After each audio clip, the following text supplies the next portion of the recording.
Alors,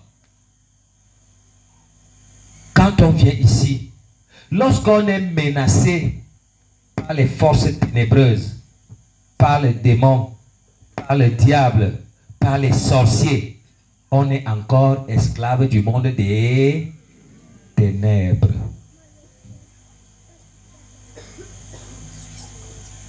Et tu ne dois pas être un enfant de Dieu, digne de ce nom, et être encore esclave des forces maléfiques, des puissances ténébreuses. Non, non, non. Tu ne dois pas être un enfant de Dieu et être encore dominé.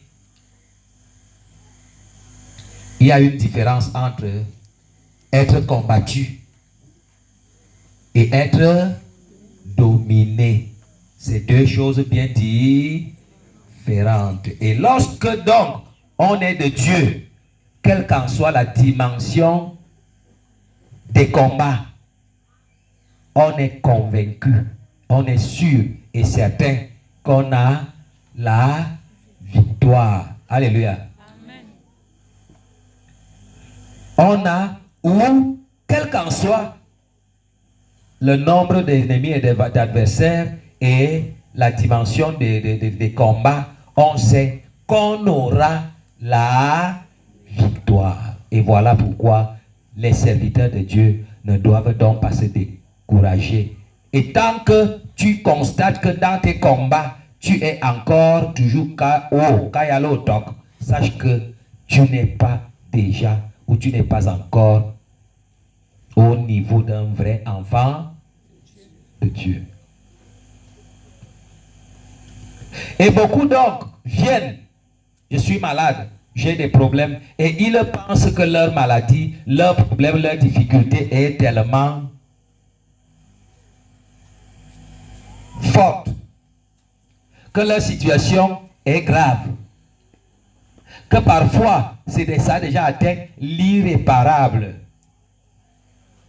C'est parce que, je vous dis, vous n'êtes pas encore véritablement un enfant de Dieu.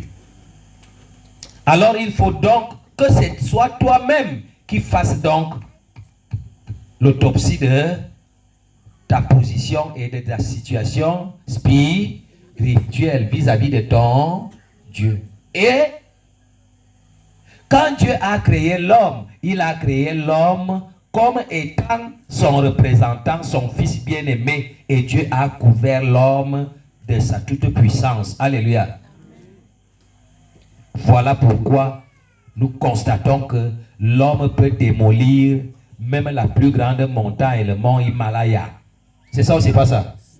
Quand l'homme s'engage à détruire le mont Himalaya, il le fait. C'est ça ou c'est pas ça? Les lions, les panthères, les fauves, et que sais-je encore, l'homme les domine. Autant dont l'homme doit dominer toutes ces choses sur le plan physique, autant l'homme qui a gardé ou qui a rétabli sa relation parfaite avec son Dieu doit les dominer sur le plan spirituel. Et ça fait donc une simple mouche te détruit. Vrai ou faux? Une mouche, un papillon, un mille pattes, un ver de terre. Même si c'est un serpent, l'anaconda, est-ce que l'anaconda peut résister à un missile hypersonique? Alléluia.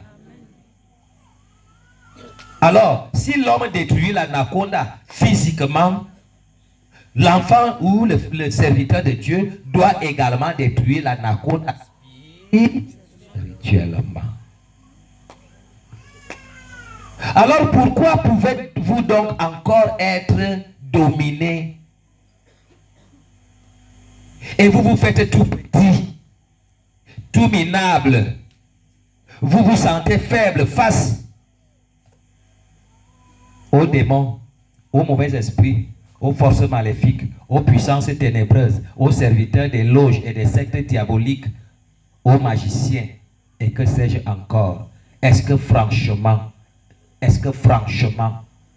tu as rétabli ta relation avec